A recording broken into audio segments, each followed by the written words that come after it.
Hello po, good po sa inyo lahat and welcome to my channel, Best Investments by Meet Sabache. And I'm an accredited seller of the MCA Home. So today, tara samahan nyo ako. Itutur ko, i-update ko po kayo sa construction ni Prisma Residences. Okay po.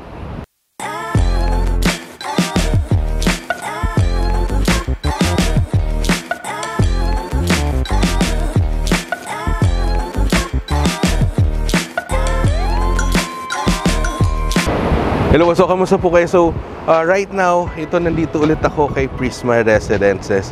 I know a lot of you are, siguro nagtatanong kayo or bakit wala kayo nakikitang updated na na video para po dito kay Prisma Residence. Pero, kagaya po ng nabanggit ko nung nasa Allegra ako, nag-update ako kay Allegra, i-update ko kayo sa lahat ng projects po ni DMCA Home. So, para makita ninyo yung mga development, lalong-lalo na sa mga bagong turnover na projects. Okay, so dito po kay Prisma Residences currently nasa 98 point something, almost 99% completion na tayo dito po kay Prisma Residences. So ipakita ko sa inyo dito yung current amenity area niya. So starting with this one is the lounge pool, and then nandun yung lap pool on the other side. And may mga nagsiswimming tayo. And then this is the kiddie pool. Okay? Ito yung mga gazebos natin. And then nandoon yung playground. So napakaganda na dito po sa amenity core ni Prisma Residences. And then merong open lawn doon. So doon pwede mag-barbecue. So this one, so medyo atras lang ako dito para makita ninyo yung the whole building facade natin. Okay, so this is the first building. This is Astra building. Okay, so currently dito meron tayong tatlong available na 3-bedroom unit.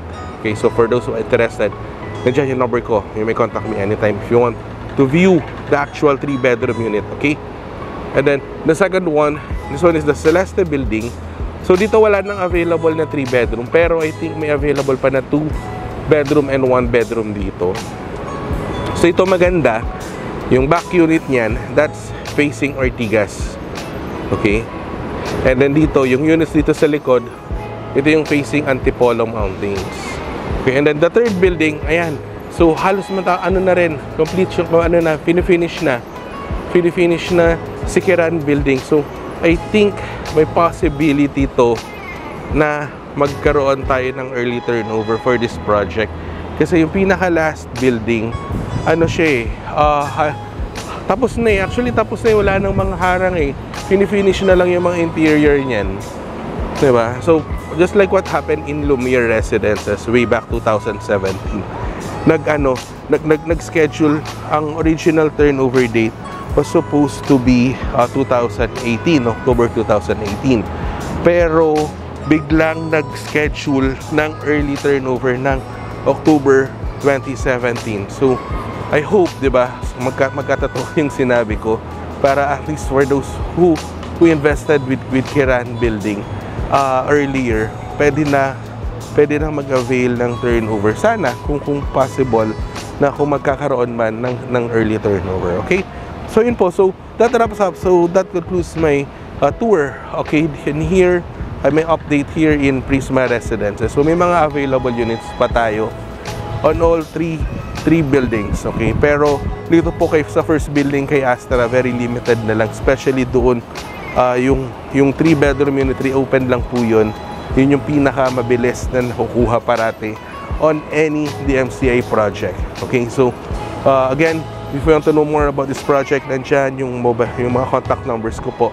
You may contact me anytime through Viber, through WeChat, through Facebook Messenger.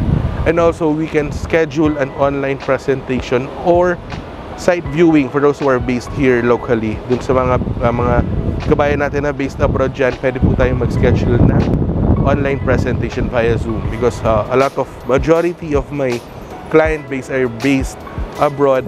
So, kilala nyo na po kung sino po kayo. Kamusta po kayo? Happy New Year po. So, ayun po. So, thank you very much for watching po. And please don't forget to hit the subscribe button and the notification bell para every time na nag-upload ako ng bagong video kay YouTube, ay mananotify po kayo. So, thank you very much for watching po. God bless po. Stay safe po. Bye-bye po.